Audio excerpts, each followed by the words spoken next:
Rádio Letras, o livro que fala.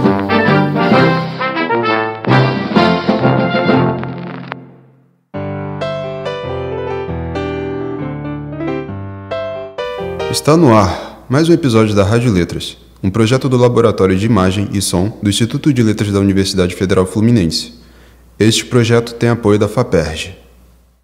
Então você vai vendo que essa heterogeneidade ela acaba sendo homogênea se você ver da minha perspectiva, porque ela se refere sempre a uma diversidade que é minha. E eu terei de dar algumas informações concretas a fim de que talvez se situe melhor a razão desse encontro desencontrado. Olá, você está ouvindo mais um programa da Rádio Letras. O convidado deste podcast é Silviano Santiago, premiado escritor e ensaísta brasileiro, agraciado com o Prêmio Camões e professor emérito da UF.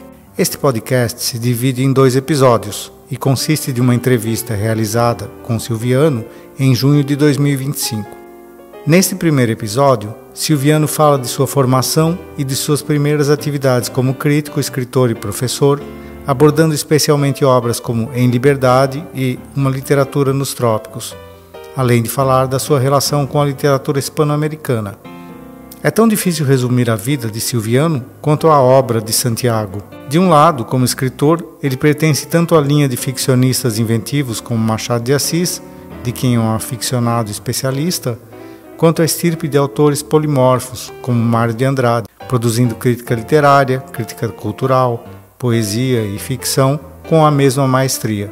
Por outro lado, como ensaísta, Silviano dialoga com os grandes pensadores do Brasil moderno. Além disso, também teve um papel decisivo na consolidação da pós-graduação da área de letras no Brasil. No próximo episódio, você vai ouvir uma biografia mais detalhada. Para realizar essa entrevista, convidamos 3 jovens leitores da obra de Santiago. Gabriel Martins, doutorando em letras pela PUC-Rio e professor.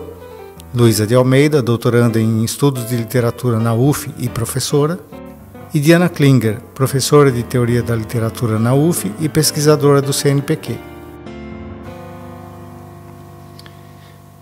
Em Um Entrelugar do Discurso Latino-Americano, ensaio reunido em Uma Literatura nos Trópicos, a escolha das epígrafes de Michel Foucault e Antônio Calado não é apenas decorativa, nem tampouco meramente ilustrativa. A epígrafe de Foucault inscreve o pensamento da diferença, da descontinuidade, da crítica arqueológica que rompe com as visões lineares e evolucionistas da história e das formas culturais, posição que dialoga diretamente com as premissas do chamado pós-estruturalismo. Por sua vez, a epígrafe de Calado, que remonta ao mito do jabuti, que na fraqueza transforma o crânio de sua predadora no próprio casco, opera como uma tradução situada, tropicalizada, desse pensamento da diferença e da desconstrução.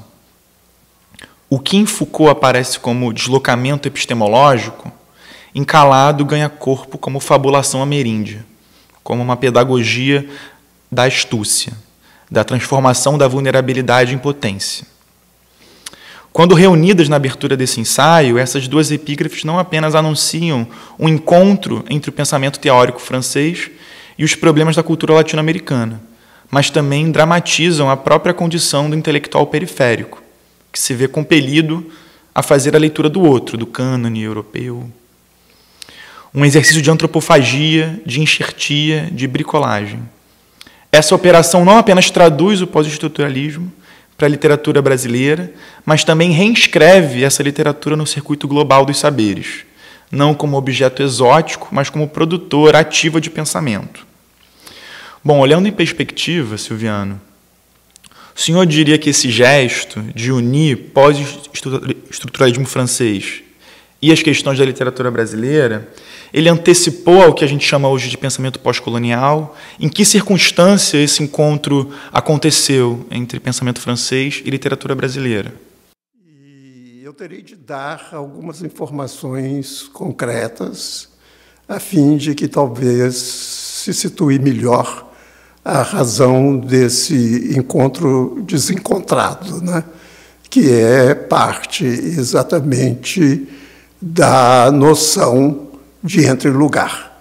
Quer dizer, o entre-lugar ele se dá, né, como uma ferramenta que possa, eventualmente, naquele momento, né, ler esses desencontros desencontrados. E, nesse sentido, então, eu tenho de dizer que havia já na minha formação esses encontros desencontrados desde a juventude, porque eu me formei inicialmente para ser crítico de cinema. Acabei, por circunstâncias profissionais, me inscrevendo numa faculdade de letras e, por questões de autossustentação financeira, tornar-me professor de letras. Portanto, já aí no início, um deslocamento da imagem para a palavra. Quer dizer, que é um primeiro dado que eu julgo importante. Em seguida, o outro dado importante é que eu venho de uma cidade provinciana, né, Formiga, que devia ter 30 mil habitantes, passo para Belo Horizonte e, finalmente, no Rio de Janeiro, é que eu consigo fazer um curso de literatura, de especialização em literatura francesa, com vistas ao doutorado na Sorbonne. Como sabem, né, naquela época não havia CAPES, CNPq, etc. As bolsas de doutorado eram dadas, em geral, pelas embaixadas do país estrangeiro.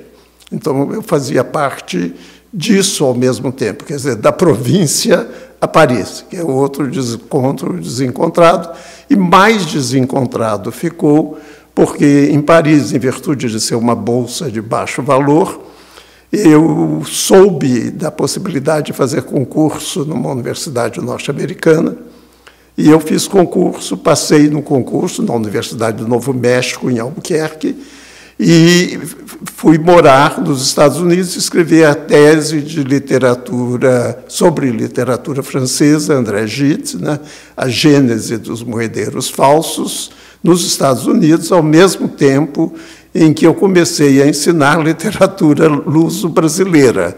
Quer dizer, então, cada vez mais a minha vida vai ficando desencontrada, porque eu saio de um universo propriamente europeu, né, visivelmente europeu, que é a França e que é Paris, a capital do século XIX, né, e vou para o interior dos Estados Unidos, né, que é o Novo Mundo, de onde eu venho, e nesse Novo Mundo, aí jamais entenderei isso, eu vou para a cidade que fica embaixo de Los Álamos, onde foi inventada a bomba atômica, né? Se vocês viram o filme Oppenheimer, estou naquela cidade ali de baixo, poucos anos depois de a bomba atômica ter sido inventada e explodida no Japão. Então, de novo, você vê que são todas esses encontros desencontrados, essas coincidências que meio absurdas, né? Hoje a gente usa a palavra, inclusive, surrealista, né? De tal modo isso se tornou, né? A imagética surrealista se tornou metáfora para a nossa vida cotidiana, né? Então, isso, esse caldo, né? Extremamente conturbado, extremamente contraditório ao mesmo tempo, e extremamente sinuoso, entende? Que é responsável, então, por um acervo de leituras, né, que eu tenho, também muito disparatado. Quer dizer, isso acabou contando, acho que, a meu ver, e dentro da minha geração, eu sempre falo, né, da perspectiva de pertencer a uma geração, que é uma geração muito sofrida, uma geração que não teve, né, as benesses que o Brasil começou a oferecer a partir, né, da democratização, etc.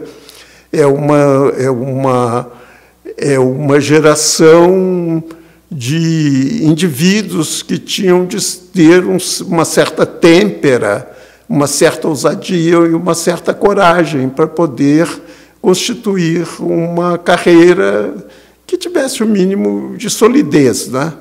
Então, nessa situação, portanto, que eu estou ensinando literatura brasileira e portuguesa. Eu vou escrever, inclusive, coisas um pouco absurdas para a época, que é Camões e Drummond, A Máquina do Mundo. Quer dizer, eu vou poder perceber, né, coisas de literatura comparada que não eram percebidas, porque estava todo mundo começando a ler o modernismo, e eu já estava tentando provar que o modernismo tinha um compromisso enorme com a tradição. Haja vista o poema de Drummond, Máquina do Mundo, que é uma releitura de um canto do poema Os Lusíadas de Camões, que todo mundo falava mal de Camões, e lá estava Drummond já fazendo, não é paródia, é um poema lindíssimo, né, um poema lírico lindíssimo. Lá estava Drummond tratando com todo o respeito um poeta, um grande poeta épico lusitano, né? Quer dizer, eu vou escrever isso e vou começar também a entrar em contato, e isso é uma das grandes novidades para mim, porque a ideia de biblioteca no Brasil era inexistente nessa época, só havia uma biblioteca, a Biblioteca Nacional. Quer dizer, a biblioteca da Faculdade de Letras era uma piada, né? E havia, por outro lado, as bibliotecas de intelectuais, quer dizer, todo intelectual que tinha um certo poder aquisitivo tinha uma boa biblioteca. E eu tive a sorte, portanto, de ter um mentor, que era Jacques do Prado Brandão, que tinha uma bela biblioteca, porque ele tinha uma boa situação social e, além do mais, ele já tinha estado, ele era formado em Direito e já tinha estado nos Estados Unidos, de onde ele trouxe alguns livros, e os melhores livros. Ele tinha um bom gosto extremo, entende? E aí, quando eu chego na França, é chocante, né, também, porque existe a Biblioteca Nacional. E na Biblioteca Nacional, se você vem do Brasil para fazer um doutorado, você não existe, né? E lá tinha um número X de cadeiras que eram dados a um número X de grandes nomes de intelectuais franceses e professores franceses. Então, você passa de liso pela Biblioteca Nacional. Eu tive a sorte de trabalhar com um autor moderno, que é Gide. E havia, então, a Biblioteca de Sainte-Geneviève, e dentro da Biblioteca de Biblioteca Sainte-Geneviève, havia uma espécie de acervo José Mindlin, por assim dizer, que era de Jacques Doucet. E na biblioteca de Jacques Doucet havia, então, muito material sobre a geração de André Gide e sobre a geração de André Gide. Aí eu pude trabalhar um pouquinho melhor, mas, ao mesmo tempo, por exemplo, eu queria ver as relações de André Gide com Jean Cocteau, impossível, porque as cartas de André Gide e Jean Cocteau já estavam em mãos de tal professor e, portanto, não era possível que outra pessoa consultasse aquele material.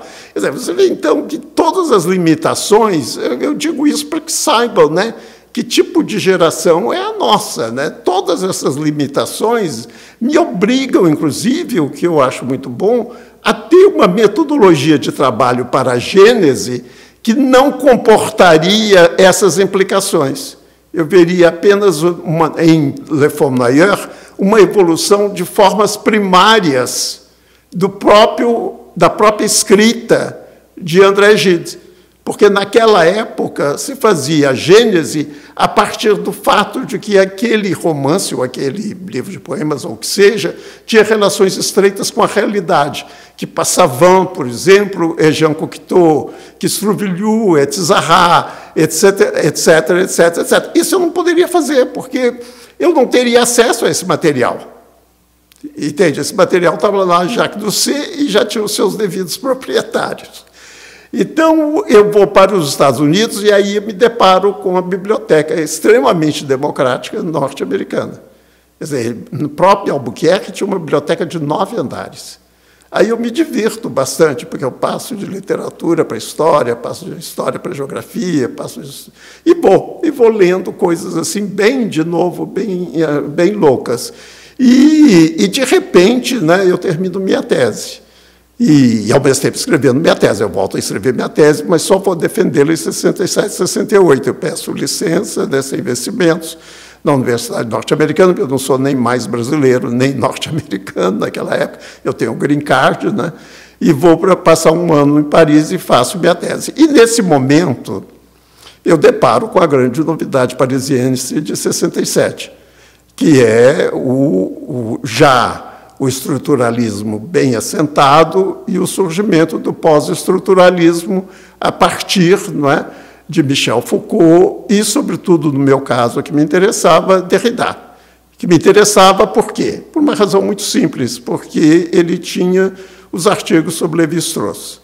E eu já estava aclimatado com Lévi-Strauss e eu poderia entender melhor, né, acreditava, poderia entender melhor a questão que você lançou, né, que é a do outro, que é representada, no caso, por Antônio Calado.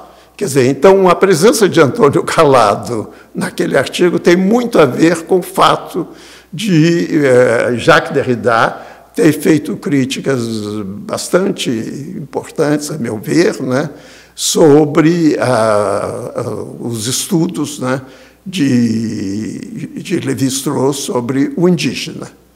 Então, aí você já tem, né, as duas epígrafes relativamente explicadas, né, ou complicadas, porque eu não escolho Derrida, porque me interessava mais uma pessoa, um dos pós-estruturalistas, que tivesse um discurso de caráter histórico. O discurso de Derrida, não é um discurso filosófico. Quer dizer, então, a Derrida me auxilia um pouquinho a ter selecionado Montaigne, mas não me auxiliaria na maneira como eu já estou aproveitando, por exemplo, desde aquele momento, as minhas leituras ainda muito incipientes de Borges, né? Borges é uma pessoa que tem bastante importância nesse momento nas minhas leituras. Quer dizer, nessa quantidade bastante coerente ou incoerente de leituras, entende? Aqui eu tento ir dando forma a partir do ensaio, porque eu estou escrevendo a tese, eu terminei a tese e realmente foi a única vez que eu faria uma tese, entende? Porque é uma coisa muito desgastante e muito desgastante, e, ao mesmo tempo, sinceramente, assim, você... Quer dizer, no caso, né, de você fazer uma tese num país estrangeiro e sobre autor estrangeiro, né, você ter muitos obstáculos, né? E não há como você enfrentar esses obstáculos. Quer dizer, você tem que fazer, né, usar, como diz o Hélio Itzica, né, usar o radar da formiga, com todos os trocadilhos que a palavra formiga implica, no meu caso.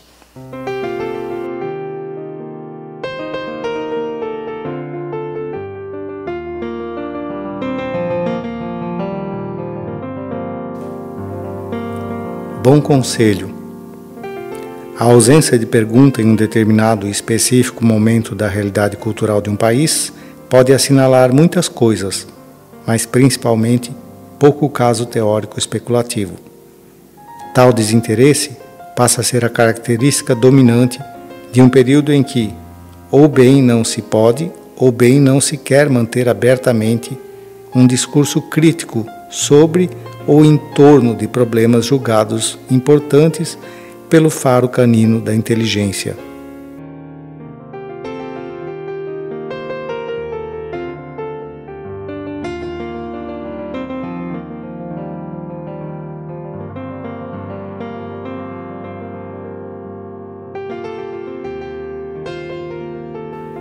Seu romance em Liberdade é uma obra ficcional que se constrói como diário íntimo, ainda que apócrifo, de Graciliano Ramos.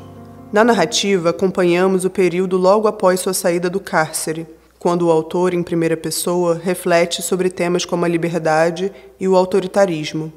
A certa altura, o próprio Graciliano Ramos, dentro da ficção, escreve um ensaio sobre Cláudio Manuel da Costa, poeta árcade envolvido com a Inconfidência Mineira, cuja prisão terminou em morte. O laudo oficial dos peritos classificou o caso como suicídio. Ao evocar essa morte sob custódia, torna-se inevitável a associação com outro episódio marcante da história brasileira, a morte de Vladimir Herzog, em 1975, durante o regime militar. Também classificada oficialmente à época como suicídio, essa versão foi posteriormente contestada e, em 2003, a Justiça brasileira reconheceu a responsabilidade do Estado, com base em evidências e depoimentos que revelaram contradições nos laudos periciais e nas circunstâncias do crime. Ou seja, retomando, no romance você articula figuras históricas de diferentes contextos e tempos, todos marcados por experiências de prisão política e repressão, numa narrativa construída como um palimpsesto. As histórias de Cláudio, Herzog, Graciliano se sobrepõem, e nesse jogo de sobreposição parece ecoar ainda uma experiência mais íntima, familiar, a prisão política do seu irmão.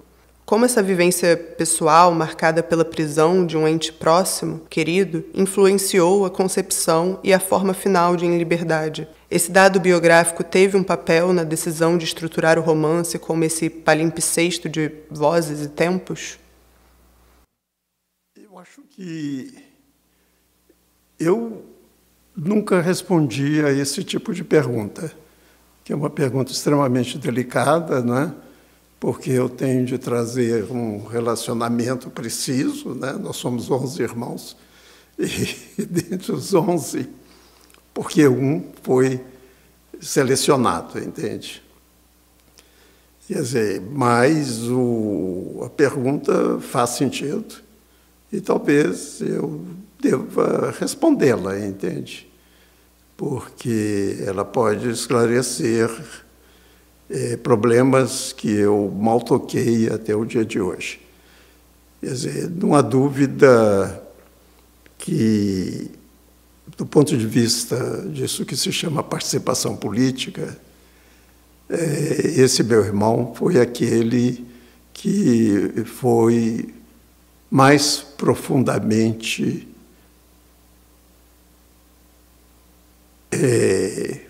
participante e atingido.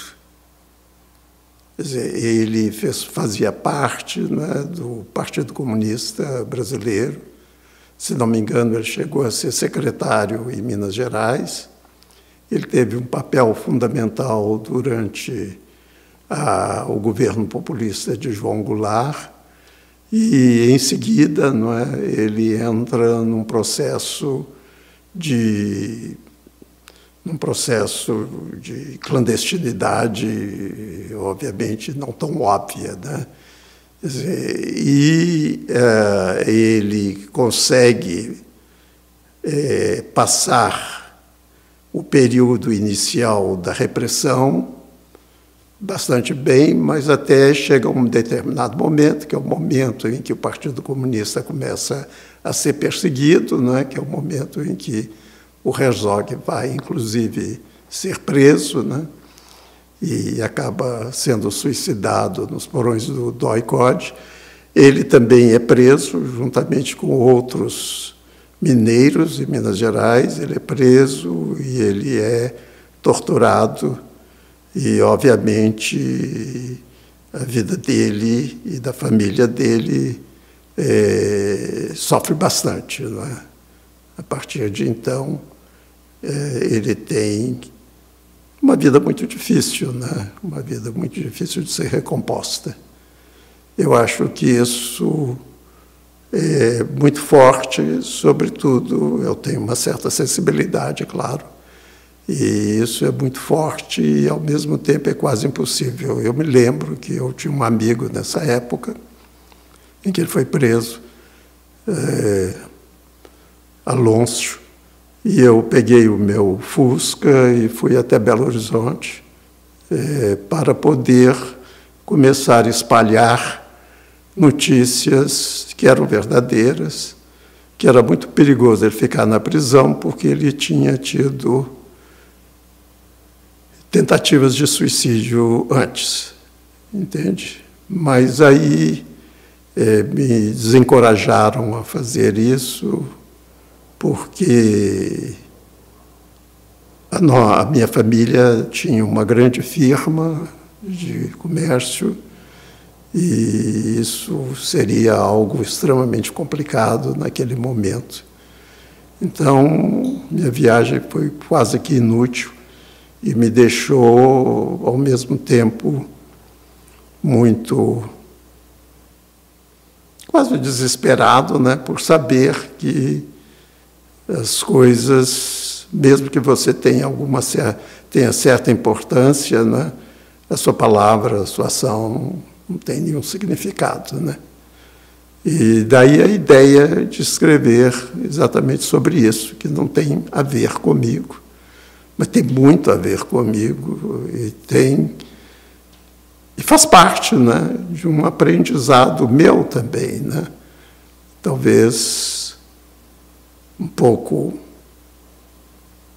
difícil de ser dito em público, mas não há dúvida de que a minha participação tem sido sempre através do que eu escrevo,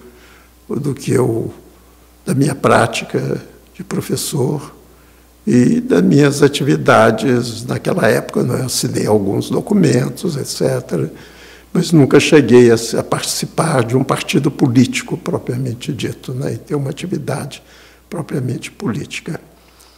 E foi nesse sentido que eu achei também, não é, que mais importante do que, em suma, escrever a vida de uma pessoa, naquele momento que já estavam começando a aparecer as várias narrativas, né, de caráter pessoal, e que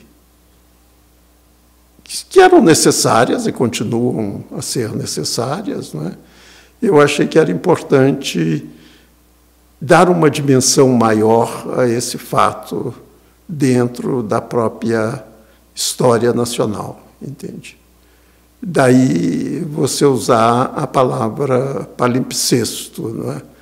Quer dizer, que é correta, porque eu tive que me interessar por questões que pudessem, ou por figuras, né, que pudessem, de certa maneira, traduzir na história do Brasil no início, uma metáfora, né, ou uma alegoria, no início uma metáfora daquele tipo de experiência que tinha acontecido, né.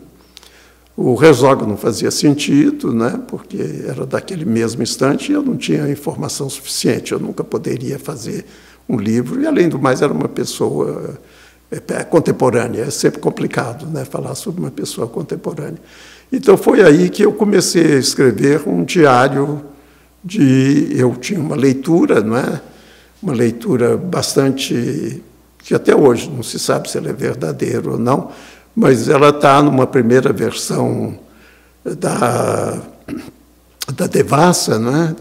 Dos Autos de Devassa, ela está numa primeira versão, que dá a entender que Cláudio Manuel da Costa foi encontrado quase na mesma posição que Herzog, com o joelho em cima da mesa, né? Enforcado com o joelho em cima da mesa. Então, ele foi enforcado, né? Ele não se enforcou, né? Então, eu achei que seria interessante escrever esse diário de Cláudio Manuel da Costa, e eu cheguei a escrever bastante desse diário, e que seria, né? Mas aí me dei conta, ao mesmo tempo, com a ajuda, inclusive, do Geraldinho Carneiro, que na época me falou: você vai escrever um livro sobre o século XVIII, hoje ninguém está interessado no século XVIII, e, além do mais, é uma metáfora, etc., arranja outro exemplo. E aí me veio, eu já tinha orientado na Universidade do Novo México uma tese sobre memórias do cárcere, eu gostava muito de Graciliano Ramos, lia Graciliano Ramos, embora tenhamos um tipo de estilo bastante diferente, mas é um autor que me agradou sempre, e eu tinha essa experiência. Então me veio à cabeça Graciliano Ramos, sabendo que teria algumas dores de cabeça que acabei tendo, mas que acabou redundando tudo bem. E aí eu resolvi, né, fazer um diário falso de Graciliano Ramos, exatamente aquilo, né, que ele nunca chegou a escrever, que é diário, né, toda a literatura de Graciliano Ramos é de lembrança, é de memória, é de recordação. Ele tentou escrever esse diário quando estava na cadeia, ele comprou papel, passou dinheiro para que se comprasse o papel para poder começar já a escrever não seria memórias, né, que seria o diário dele na prisão. Ele não consegue escrever, né, e aí, então, eu achei que seria curioso eu escrever esse diário que ele não escreveu, mas não o diário da prisão, porque já está tudo ali, muito melhor, porque é a própria experiência dele. Mas do momento em que ele deixa a prisão, que no final, né, o Ricardo Ramos, o filho dele, diz que ele gostaria que o pai tivesse escrito as últimas palavras das memórias póstumas, que seria o que aconteceu com ele do momento em que deixa a prisão.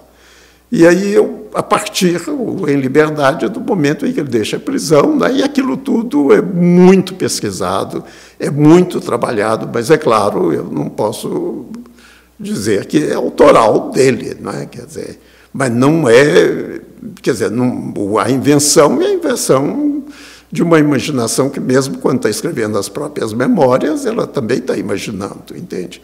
Ele vai para, já se conhece, né, o que é o livro, então o centro passa a ser Graciliano Ramos, e Graciliano Ramos, da segunda parte do livro, que é bem mais distante, né, dessa realidade própria do próprio Graciliano Ramos, ele estaria escrevendo, né, a biografia de Cláudio Manuel da Costa, que, por sua vez, falaria metaforicamente de Herzog.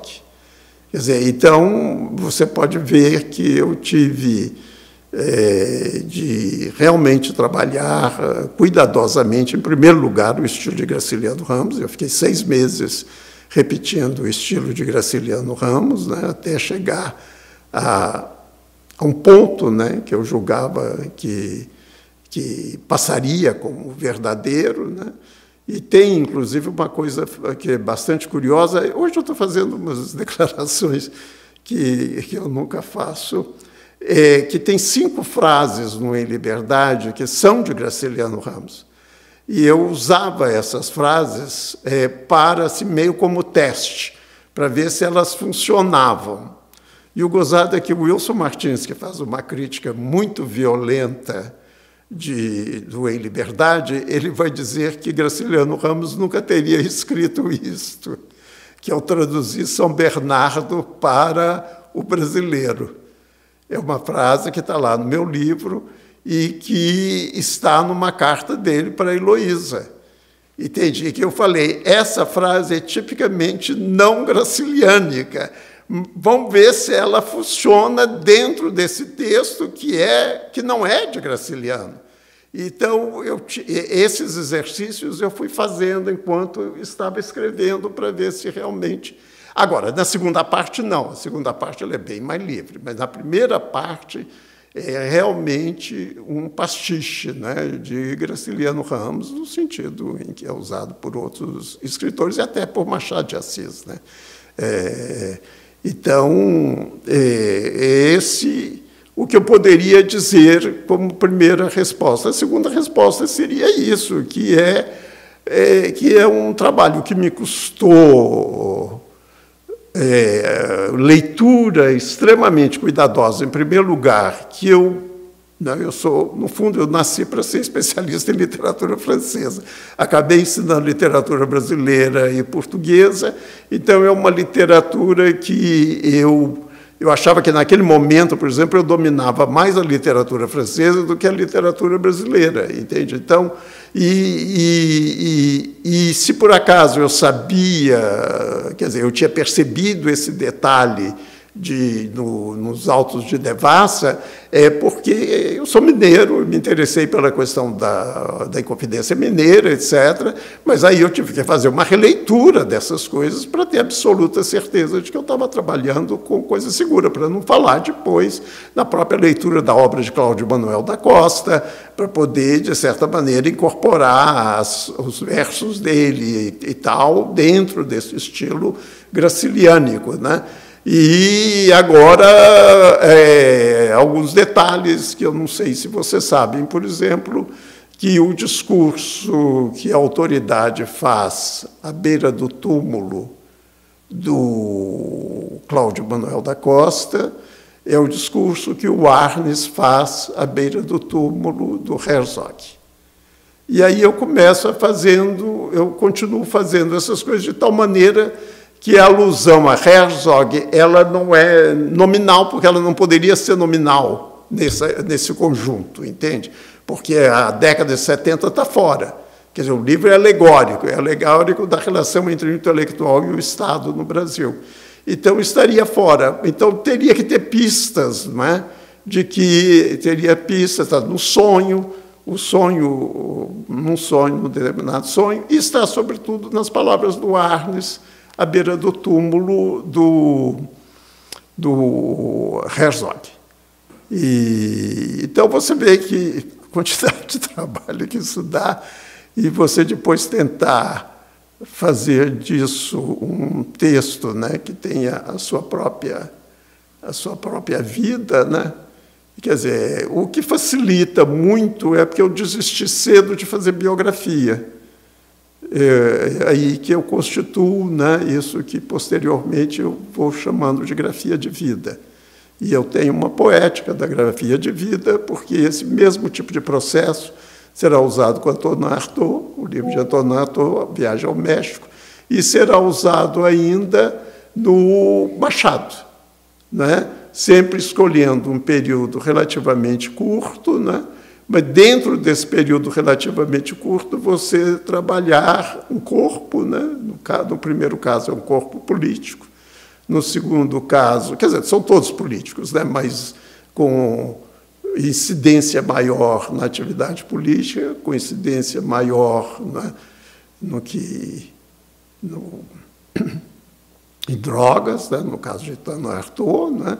E em virtude do livro que ele vai escrever mais tarde, né, dos Tarahumaras, sobre a experiência dele do peiote, quer dizer, o que antecede o peiote, o outro é o que sucede a prisão, aí é o que antecede o peiote, e o terceiro caso de Machado de Assis, que é a coragem que eu tive de analisar um tópico que é muito falado, mas nunca estudado direito, que é a questão da doença dele.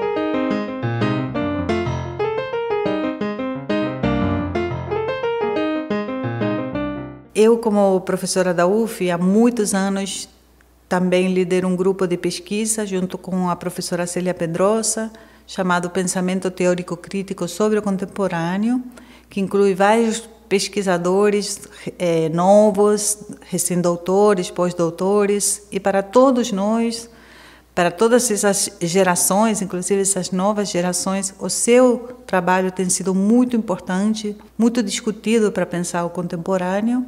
E temos, como grupo, também um interesse bastante especial na relação entre a literatura brasileira e a literatura hispano-americana. E a gente gostaria de ouvir mais você sobre sua relação com a literatura hispano-americana, uma vez que a gente vê, por exemplo, a presença de Borges tão fundamental em textos importantíssimos como Entre Lugar no discurso latino-americano, no livro Uma Literatura nos Trópicos, e outros autores latino-americanos também muito importantes, como Otávio Paz, que é central no seu livro As Raízes e o Labirinto da América Latina.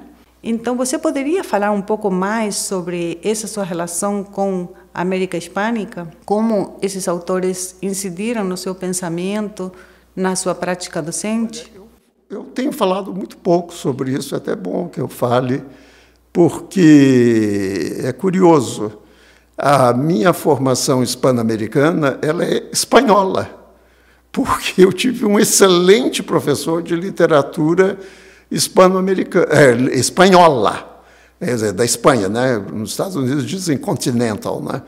Da literatura espanhola. Esse professor é irmão de Henriqueta Lisboa, é o José Carlos Lisboa, um homem cultíssimo que era professor de literatura espanhola, quer dizer, mineiro, e ele veio para o Rio de Janeiro, era professor de literatura espanhola na UFRJ, mas ele ia a Belo Horizonte dar aulas de literatura espanhola na UFMG. Eu tive a oportunidade de, durante 2 anos, estudar literatura espanhola com ele.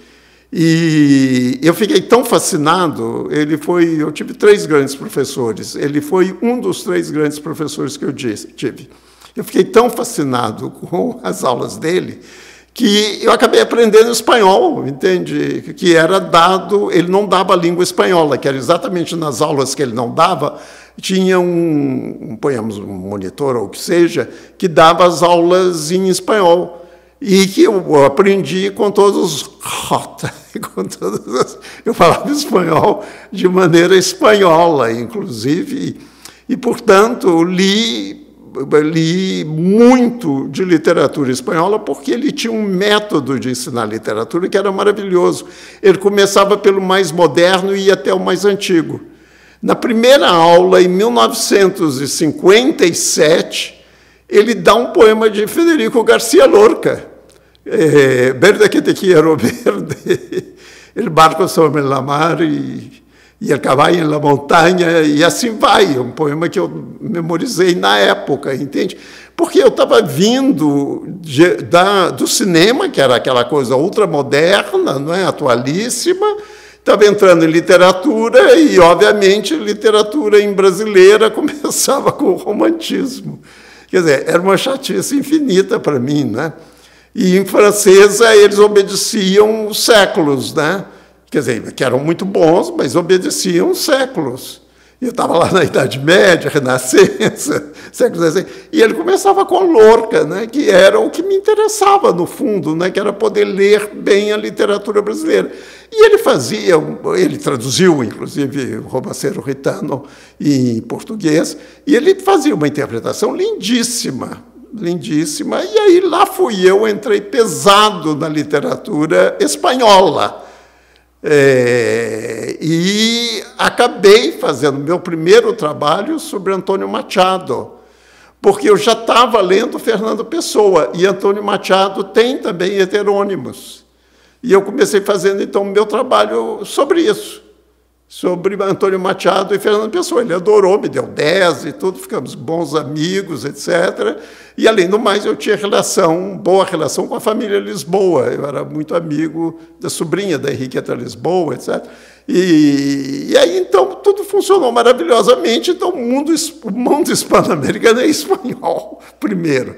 Como o mundo da palavra é antes do mundo da imagem. E aí aconteceu o seguinte, que eu vim para o Rio de Janeiro em 1961 e fico muito amigo do Alexandre Eulálio. E o Alexandre Eulálio me ajuda bastante, né? Quem me fala do manuscrito de Gide, que ele nem sabia de que era direito, né? Que havia um manuscrito de Gide no Rio de Janeiro, e que ele ia me apresentar e tal, e aí foi que eu decodifiquei o manuscrito, e esse manuscrito é base da minha tese, etc, etc. E o Alexandre Eulálio me fala assim, Silviano, você devia ler Borges. E eu começo a ler Borges, mas não me pega muito, porque eu estou fazendo tese sobre Gide, que é aquele récit bem clássico, bem uma história sentimental, narrada, etc. Mas li Borges nessa época, que ninguém lia Borges, ninguém se falava de literatura hispano-americana, entende? Falava-se muito de Pablo Neruda, de poesia, entende? Falava-se um pouco de Pablo, muito, eu diria, Pablo Neruda, porque tinha um negócio de Drummond, né, Rosa do Povo, etc. Era mais ou menos aquele clima ainda que a gente vivia. E aí o Alexandre me fala, e aí o que acontece? Eu vou para a França, esqueço completamente tudo, me enfronho muito mais em literatura africana e na França do que em hispano-americana. Entende? As grandes leituras minhas, né, na França, diferentes de literatura francesa, são em literatura hispano-americana, em particular o poema Cahiers de Retour au Pays Natal, que me fascina muito naquela época, e a revista, né, a présence africaine, que me interessa muito na época. Mas eu vou para os Estados Unidos, né? Logo em seguida, em 62, eu vou para os Estados Unidos, onde eu fico num departamento Romance Languages, onde eu praticamente estou sozinho em português e faço minhas amizades, obviamente, com o pessoal de hispano-americana e de francês. E aí, com o pessoal de hispano-americana, eu começo, que são ou mexicanos ou chicanos, né, que são os mexicanos que foram para os Estados Unidos, e aí eu começo a me interessar pelo México. Então, a minha entrada verdadeira para a literatura hispano-americana, de novo, é via França, porque Albuquerque fica ao lado de Chihuahua, que é onde estão os tarahumaras. Então, eu vou muito a Chihuahua e chego até a voar por cima, porque é um lugar muito inóspito onde vivem os chihuahuas, os tarahumaras, muito inóspito. E aí começo pelo México. Aí eu vou ler primeiro literatura mexicana, leio muito literatura mexicana. Aí o Otávio Paz já está matado. Eu leio muito literatura mexicana, conheço, inclusive, muitos escritores mexicanos nessas constantes viagens que é o Novo México.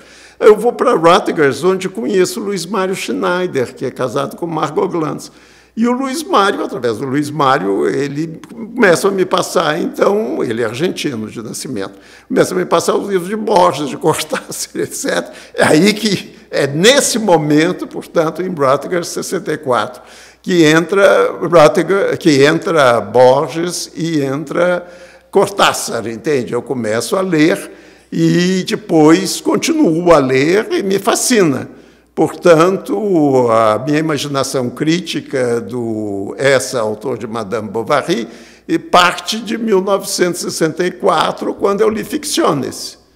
E estava ensinando, obviamente, literatura brasileira e portuguesa. E tinha como amigo Luiz Mário, e aí eu conheço bastante gente do mundo hispano, e essas literaturas vão sendo incorporadas com maior facilidade. Então, eu tenho uma leitura que eu diria bastante razoável de literatura hispano-americana, mas eu fico meio sem graça de escrever sobre literatura hispano-americana. Eu escrevi coisas assim sobre Manuel Puig, sobre coisas meio... Ou então, teoricamente, Borges abriu muito minha cabeça. Quer dizer, eu teria sido possivelmente um péssimo professorzinho se eu não tivesse lido Borges. Quer dizer, porque se você vê os artigos que eu escrevi nessa época, são muito bem comportados. O Iracema, o Ateneu, etc., são extremamente bem comportados. Depois que começa a entrar a confusão.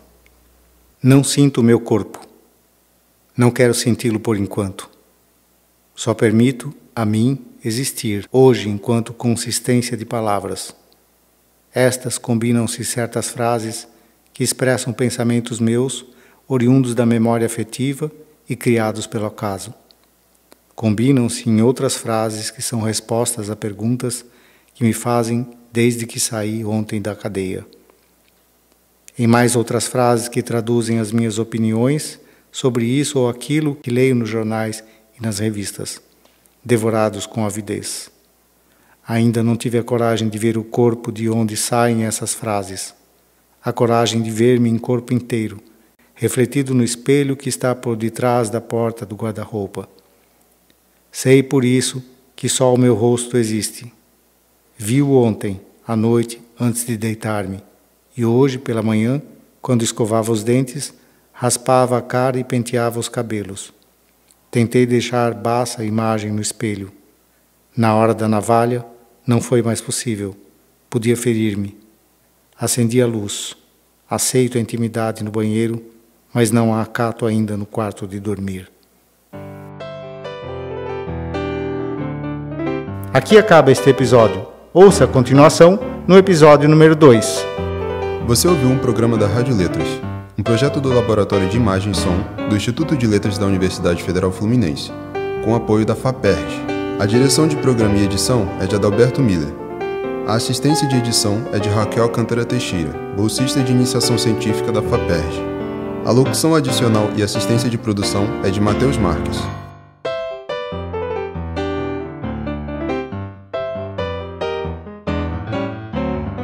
O músico venezuelano Eladio Duber executa no piano peças musicais de sua autoria, cedidas para este podcast, que também cita trechos ilustrativos de obras de Silviano Santiago.